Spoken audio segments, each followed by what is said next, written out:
Hello bachcho, let's read the question. Assertion says a large number of primary follicles degenerate during the birth to puberty phase. और उसका reason क्या दे रहे हैं कि at puberty only 60,000 to 80,000 primary follicles are left in each ovary.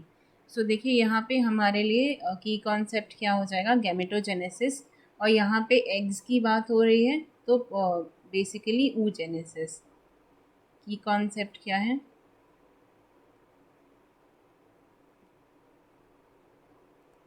oogenesis. oogenesis क्या होता है? Formation of ovum, the process of formation of ovum.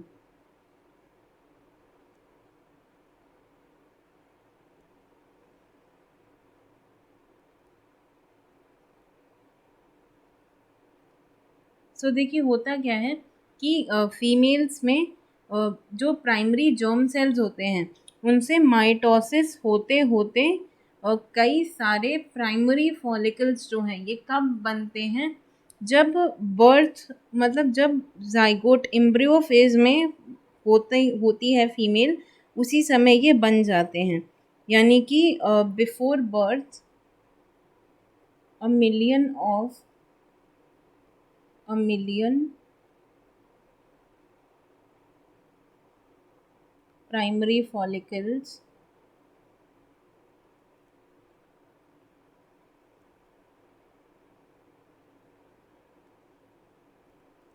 are formed in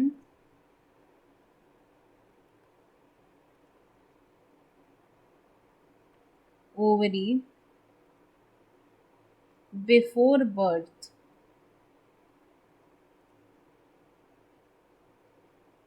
From the oogoonium cells या प्राइमरी जर्म सेल्स, जिन्हें हम short में पीजीसीएस भी कह देते हैं, प्राइमरी जर्म सेल्स. और फिर नो न्यू आफ्टर बर्थ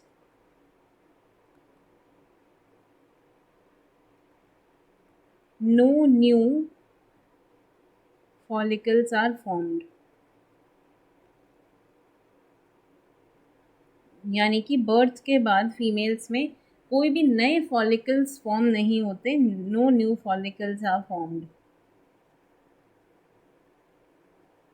अब देखिए यहाँ पर होता क्या है कि बर्थ से लेकर प्यूबर्टी तक, यानी बर्थ होने के बाद बिफोर लाइक 13 to 14 ईयर्स, इस बीच में ये जो मिलियन फॉलिकल्स होते हैं इनमें से एक लार्ज नंबर ऑफ फॉलिकल्स जो हैं वो डीजेनरेट हो जाते हैं.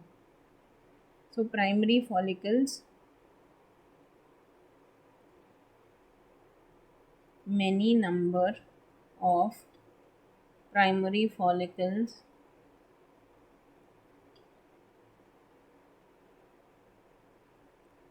degenerate from birth to puberty.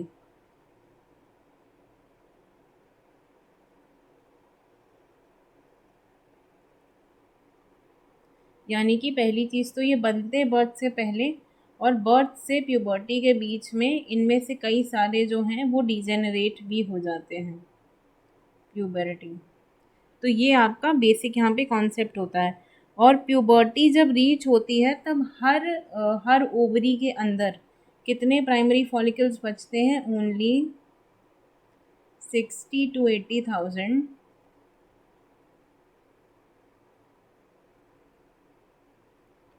primary follicles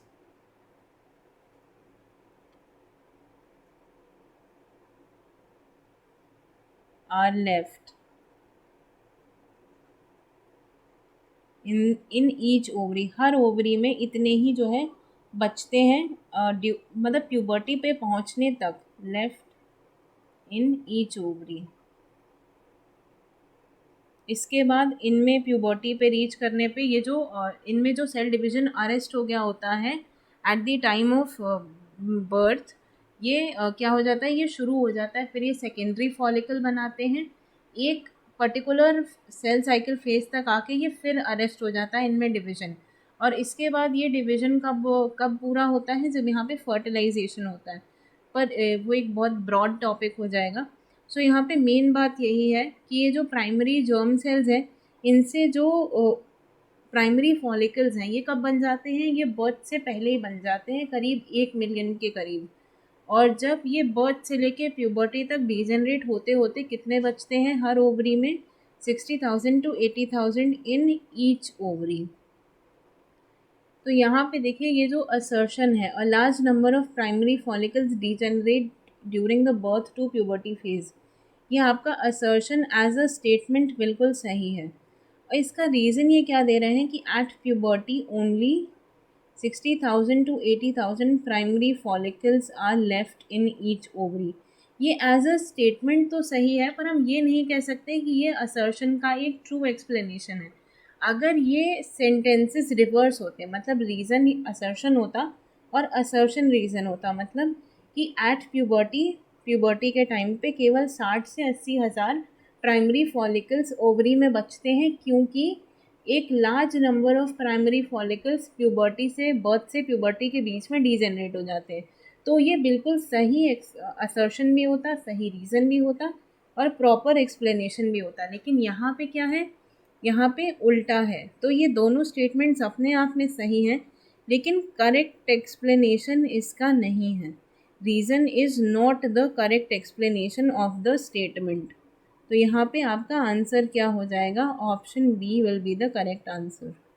ये दोनों स्टेटमेंट्स यानी कि both assertion and reason are true individually, but the reason is not the correct explanation of A. Option B is the right answer.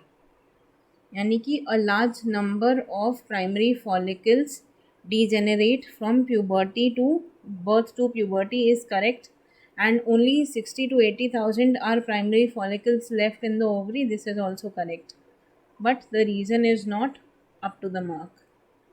The correct answer is option B. I hope you understood it well. Best of luck.